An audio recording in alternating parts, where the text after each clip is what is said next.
Over the last few years, it feels like the gaming industry has been declining rapidly, and the threats are coming from all angles. On this channel, we've talked about many of the reasons for this decline, from overinflated budgets to awful monetization, bland and repetitive gameplay designs, a focus on graphics over gameplay, and the myriad of glitches and buggy releases. All of these are legitimate reasons why quality has declined in modern games, but not talked about nearly enough on my channel is one of the biggest and most critical reasons as to why modern games are failing. In fact, as sad as it is, many gamers have become more tolerant and accepting of these problems over here, and they aren't as vocal about bad monetization or buggy releases these days. They've become too tolerant of these issues, in my opinion, to the point where it doesn't really impact sales like it used to.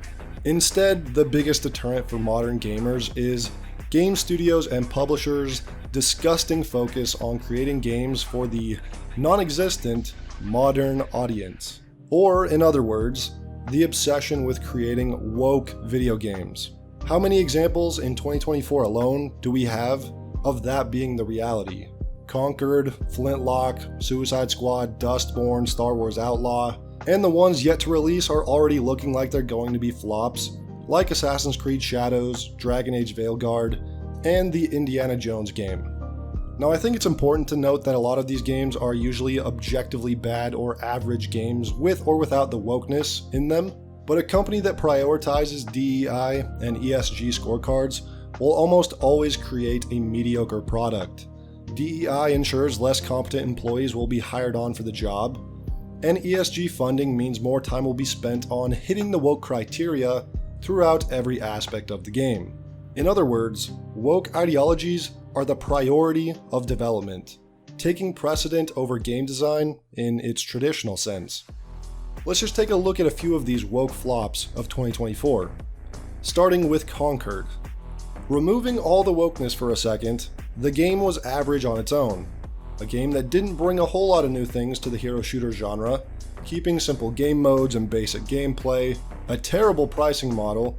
Yes, Concord made many mistakes in that regard, but there was a foundation that could have been built upon. However, with some of the most hideous woke character designs on top of these problems, it only plummeted any chance it had of survival. And I'm going to take a wild guess and say that if the characters didn't look like your average ESG checklist, and they didn't make you want to vomit at the sight of them, I guarantee the game would have received a much more favorable view in the eye of gamers, and potentially could have garnered at least some sort of community. Video games are a visual medium, and good character design does sell games. It isn't the only important factor, but it's far more important than some of these brainwashed people in denial over all these game failures will ever admit.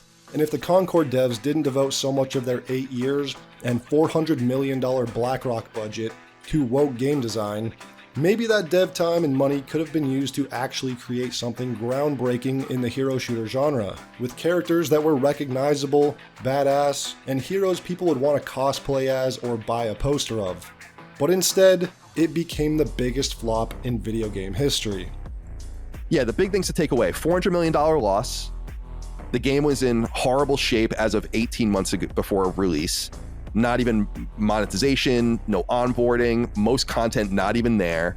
The game was in such bad shape at that point that they spent the budget of it again in urgent outsourcing to get the game finished. Yeah, so Concord is Sony's biggest released game by budget to date, and it is the biggest loss that they've ever had as a company on a project before.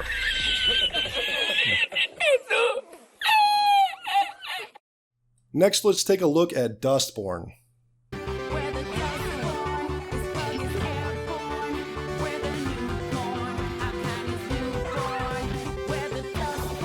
But we have a trick up our sleeve, kid. Let's trigger ourselves. The black kid dresses like a writer. Does he know anything? You are racist.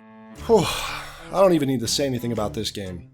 It's no surprise Dustborn is repulsive to 99% of gamers. The game was funded by the Norwegian Film Institute, an EU creative grant, and also the US government to be a new counter-disinformation game. I mean, the main character's superpowers are literally being triggered and the ability to cancel people she doesn't like. How anyone thought this would sell is beyond me. And no, I'm not the target audience, but the target audience is practically non-existent, and often don't play games in the first place, which is why this game peaked at only 76 players. A really sad example of a woke flop is with Rocksteady's Suicide Squad Kill the Justice League. A live service nightmare, filled to the brim with Tumblr-level humor and left-wing propaganda, some of the most atrocious race and gender-swapped characters, and it's honestly shocking that this project was greenlit in the first place.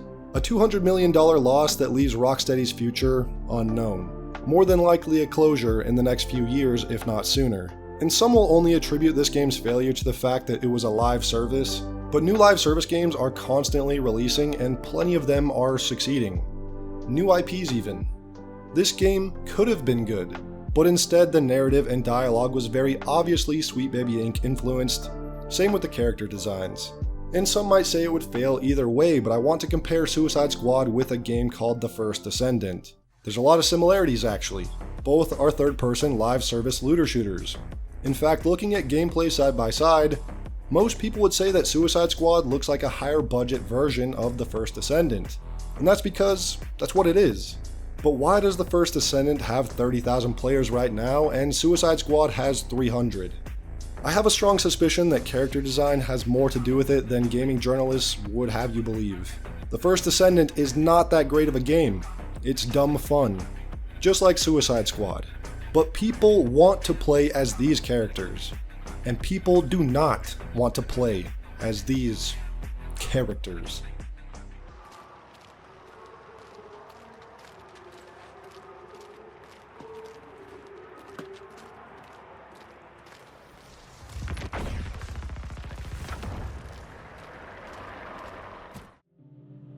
The same types of examples continue with Star Wars Outlaws and Flintlock Siege of Dawn, Pokemon Go receiving a more inclusive character design which made everyone look like a flat piece of cardboard, and with upcoming games like Fable and Dragon Age showing its very strong woke influence on character design, the future of those games aren't looking too good either. I mean, with the latest Dragon Age, they're touting their most inclusive character creator, but you can't create anything that resembles real people. I am a 108 pounds woman who sits for 15 plus hours a day. I am not even in my prime here, and you're telling me this is your 100% on the bum slider? Explain how this is your most inclusive character creator yet, because I can't even make my skinny bum in the game. I don't get it. Who was this character creator made for? Because it certainly wasn't made for me. That's the ass. Are you kidding me? Are you fucking... This is a joke. That's a 100? No, it's not. Apparently the global population has no butt, and everyone has A-cup boobs. And I'm not sure how that's inclusive, but it seems like someone at BioWare is offended by natural anatomy. But at least you can select pronouns and have top surgery scars now. You can have, this is the new Dragon Age game, you can have top surgery scars turned on. I cannot imagine anything more intellectually devoid and creatively bankrupt than this. This is a fantasy world, and the only way to remove a person's breasts are the exact same way that we have in real life. This is crazy. Absolutely fucking insane. Why the fuck would you need top surgery scars in a game that has fucking magic? This is a world where people are able to change into other animals, but somehow you can't change into the other gender. This is the most surface level, basic, completely devoid of any creativity, a way to virtue signal that you care about trans people. Despite what games journalists and fence-sitting YouTubers might tell you, influence from companies like Sweet Baby Inc. are easy to spot from a mile away, and they're extremely off-putting. Games with woke character design are so painfully obvious, and again, what games journalists will never admit is that character design matters in games. Nobody would want to play as Geralt of Rivia if he looked like this, and nobody would want to play as Lara Croft if she looked like this. You'd never catch anyone cosplaying as a Concord character, or making fan art of a Concord character, unless it's people trying to improve the character design because the originals were that bad. But for some reason, people can't get enough of Overwatch characters. Gamers, and honestly people in general, want to see beauty and masculinity in their media. We are visual creatures, and this right here isn't grabbing anyone's attention or has anybody saying, "Yeah, that hero looks awesome. I can't wait to buy a poster of that train engine." The fact that people were willing to play the first Descendant really speaks to how much character design means to gamers. Tons of people played Stellar Blade that probably wouldn't even think twice about it because Eve was a total babe. And some journalists don't understand that and think Stellar Blade sold on its gameplay merits alone. That's because these journalists are brain dead. If this was the main character of Stellar Blade, it would have sold 0 copies. One of the biggest problems with woke media is how sanitized everything has become. Just listen to the dialogue in modern gaming, especially in the latest Star Wars Outlaws, and you'll understand what I mean. Everything has become so inoffensive. Every NPC has to be so overly cheery and fake. It feels like Uncanny Valley at every turn because, God forbid, a character actually offends someone. Main characters have to be so dreadfully boring and have no morals of their own because what if the player doesn't agree with them? Morality choices in games are practically non-existent, so players don't accidentally side with an evil faction.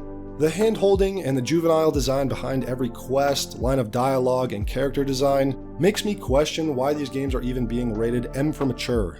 The dialogue and character design in modern games are so squeaky clean and sterile that they'd probably cry if being subjected to watch late 90s Nickelodeon cartoons.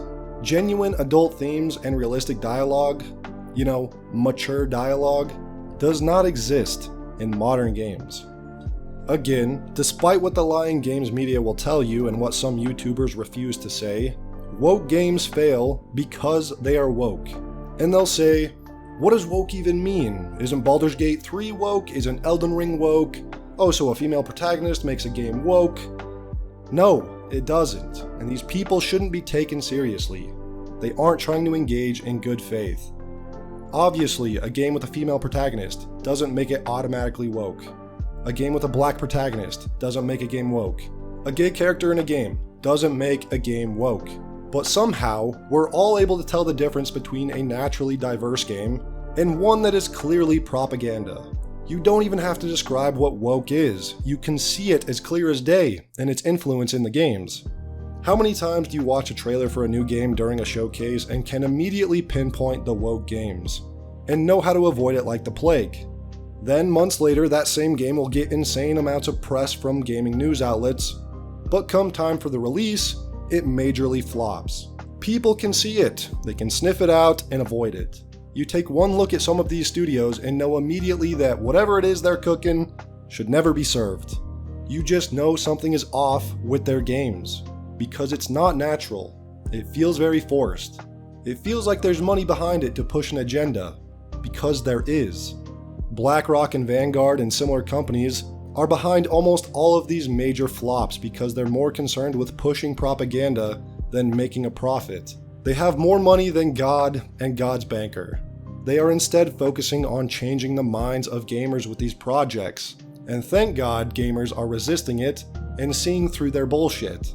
People can tell when they're being fed inauthentic products, when the diversity of characters isn't done in a way that feels natural, when there's a race and gender swapping of old characters, when the developers' Twitter pages are full of hating white male gamers. And if you are still for some reason having a hard time figuring out what woke is, let me spell it out for you. Woke people are those who are engrossed by social justice and think of themselves as saviors with moral high ground, obsessed with preaching their ideology, yet they will always remain willfully ignorant to the irrationality of their claims and the problems they create. They want to desperately change norms and facts in order to cater to whatever the latest propaganda requires, and continue to perpetuate mental illnesses as something to aspire to. But we've been doing pretty good, lads. Every time we don't buy one of their propaganda slop games, we move a little bit closer to getting back to reality and reclaiming the games industry. We need to keep up the good fight and keep being vocal about this shit. We need to take back the industry from these propagandists funded by trillion-dollar companies. And now I do wonder, who owns these companies? And what do they all have in common?